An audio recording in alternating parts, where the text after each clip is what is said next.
Hi, I'm Sakura from Japan. I never met my dad, and I've always just lived with my billionaire mom and my twin sister Yumi. And for as long as I can remember, Yumi has been a crazy, jealous pain in my butt. Once when I was 5, Mom was so impressed with a painting I'd made, she had it framed. Later that night, I woke up to a sound and I screamed. My favorite doll was covered with paint, and it was hanging by its neck from the ceiling. OMG, Yumi was insane, and she just got worse. Anytime I was doing better than her at anything, she'd act out viciously, and Mom was totally blind to it. But in the 9th grade, Yumi really crossed a line. Mom was hosting a grand party on her new yacht. When I woke up that morning, I shrieked at my reflection. I had a terrible haircut and a mustache drawn on my face. The marker wouldn't even wash off.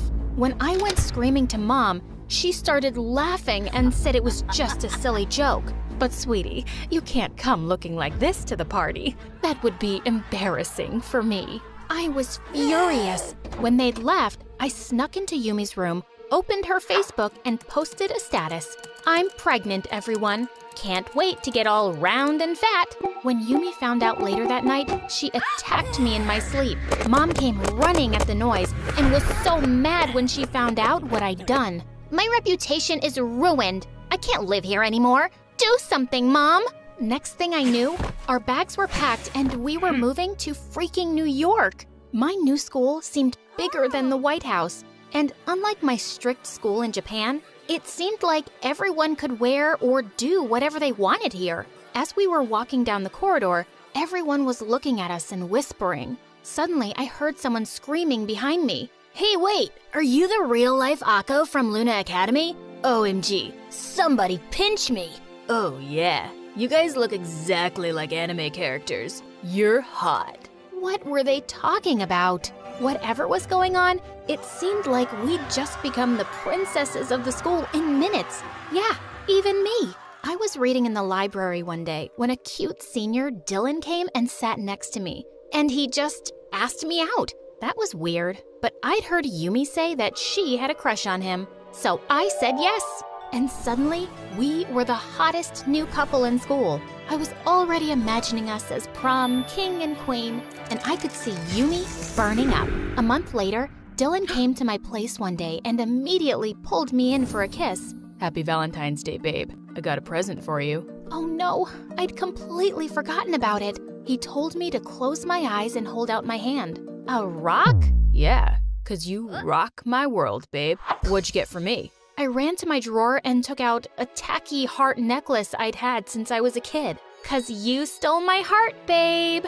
And he looked pretty happy. Wow, boys were dumb. A couple of weeks later, it was Dylan's birthday party, and I went over to his place all dressed up. When I finally found him in the crowd, I was shocked to see him kissing a girl. Oh my God, the girl was freaking Yumi. I pulled him from the back of his shirt. Hey, why are you kissing her? We're sisters, but we look nothing alike, you jerk. Yumi just grinned at me like a moron and hung on to him even tighter. Why are you getting so worked up? Don't you know this is common here? We date many girls. That's just our culture. Don't make him choose between us, Sakura. You know I'll always win. I charged straight at Dylan and pushed him into the fountain. Then I pounced on Yumi, and we found ourselves rolling around on the ground, pulling each other's hair out. Dylan called security and had me thrown out. Gosh, I couldn't wait to tell Mom about her horrible little princess. But when I got home, I was shocked when the servants told me that Mom was in the hospital. She'd had a stroke. I rushed to the hospital, and Mom weakly opened her eyes when she saw me. Yumi? No, Mom. It's me, Sakura. Just listen. I should have told you both sooner. You girls, one of you is adopted. What are you saying, Mom? The heart necklace. You took it from me as a kid. It has the answer. The necklace? The one I gave to the jerk Dylan? Just as her eyes started to close, the doctor pushed me outside. And a few moments later, they told me she was in a coma. My whole world had suddenly turned upside down. My mom was in a coma? One of us was freaking adopted. Of course, Yumi was devastated by Mom's news, but I didn't tell her what Mom had said. I had to find out the truth myself first. The next day in school, I found Dylan in the boys' locker room and I told him I wanted my necklace back. Sure, I'll think about it, but only if you give me my kisses back. Dylan, just shut up and give it back, or else. Jeez, calm down. I gave that ugly thing to some girl named Melinda. I think she's moved to England now.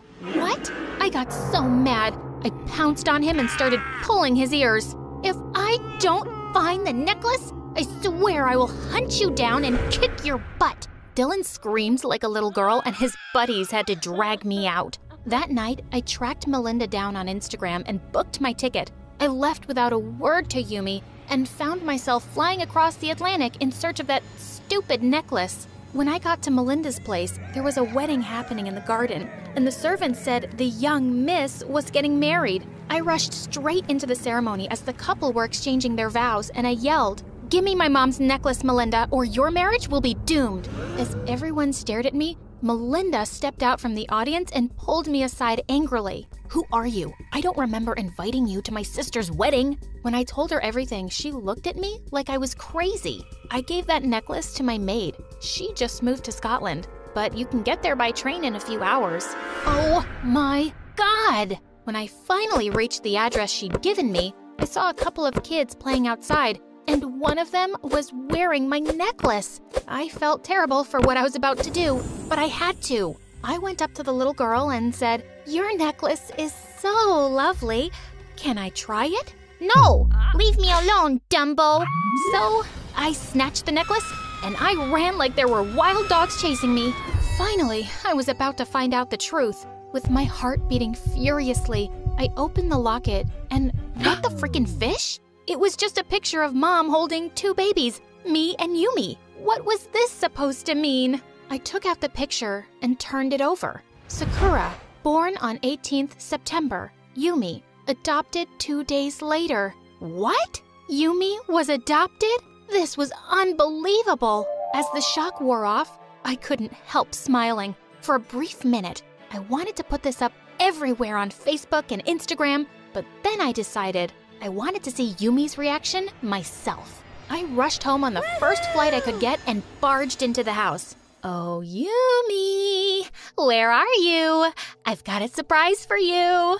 I found her sitting on Mom's bed, holding a picture frame and sobbing. She turned around to me and said, "What if Mom never comes back to us, Sakura? I feel so lost without her." My heart melted and I ran to hug her. "She'll be fine. The doctors said she will. And you have me." As Yumi hugged me tight, I decided I wasn't going to tell her what I discovered. It would be devastating, and Mom would want me to take care of her, so that's what I was gonna do. Yumi and I were getting along better than ever before, but one day when I walked into the cafeteria, I was shocked to see Dylan standing on a table, holding a hand out to Yumi. "I love you, babe. I know that I've let you down, but is it too late to say sorry now?" Yumi took his hand and climbed onto the table, and everyone cheered and clapped as they kissed. I marched over furiously and pulled Dylan to the ground. "Hey, jerk, I saw you kissing a girl just yesterday, so get away from my sister." "Sakura, are you crazy?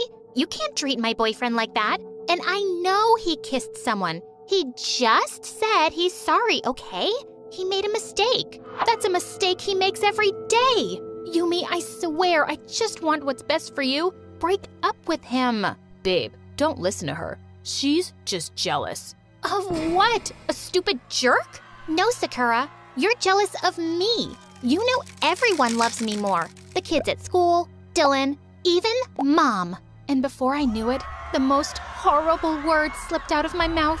"You wish, Yumi. You wish everyone loved you better, but the truth is, you aren't even Mom's kid. You're adopted. She only treated you better because she probably felt sorry for your poor orphan butt." With that, I threw the necklace at Yumi's shocked face in front of everyone and stormed out. As my anger cooled off, I realized what a terrible thing I'd done. So I rushed home to apologize, but Yumi was nowhere to be found. I checked her Instagram and saw she'd posted a picture with her friends at a frozen lake behind the school. I grabbed my skates and rushed out. Yumi wasn't good at skating at all. When I got there, I saw Dylan and his stupid gang going ahead, while Yumi struggled behind them, tripping again and again. She called for Dylan's help, but he just put his arms around a pretty blonde girl and yelled back, "Keep up, babe, or I'll just kiss another girl." and they all skated away laughing. The jerks! As I was trying to catch up to her, suddenly I heard a crack. To my horror, I saw the ice beneath Yumi collapse, and she went in. Help! Somebody help me! Oh my god, Yumi, I'm coming! When I got close, I threw myself down on the ice and grabbed her hands. I pulled her with all my might, and she came out shocked and shivering. I quickly took her back home and covered her up with blankets. Yumi, I'm so sorry for what I said. That was such an awful way to tell you about the adoption. Sakura, I've known about that for a really long time. I once overheard Mom talking to someone. She lost your real twin sister at birth, and I turned up as an abandoned baby at the hospital the same day. So she decided to adopt me. Maybe that's why I've always fought you so hard for Mom's love. I knew I wasn't her real daughter. And I'm sorry for everything too. You saved my life today. You are my real sister. I'd jump in 1,000 lakes and kick 100 butts for you. And man, am I gonna kick Dylan's butt. I filed a police complaint against Dylan and his friends for leaving my sister in extreme danger, and they were in a world of trouble. A few days later, we got a call from the hospital saying Mom was awake. We threw our arms around her the minute we saw her, and I told Mom I'd found the answer in the necklace. I always felt you loved Yumi more, and maybe it's true, isn't it? You just got me, but you chose Yumi to be your daughter. Mom took my hand and said tearfully, Sakura, I'm so sorry I made you feel that way. Maybe I felt more protective of Yumi because I never wanted her to feel like she wasn't mine. But I chose to have you both, and I love you just the same. As we all hugged and cried, I knew the three of us were going to be just fine.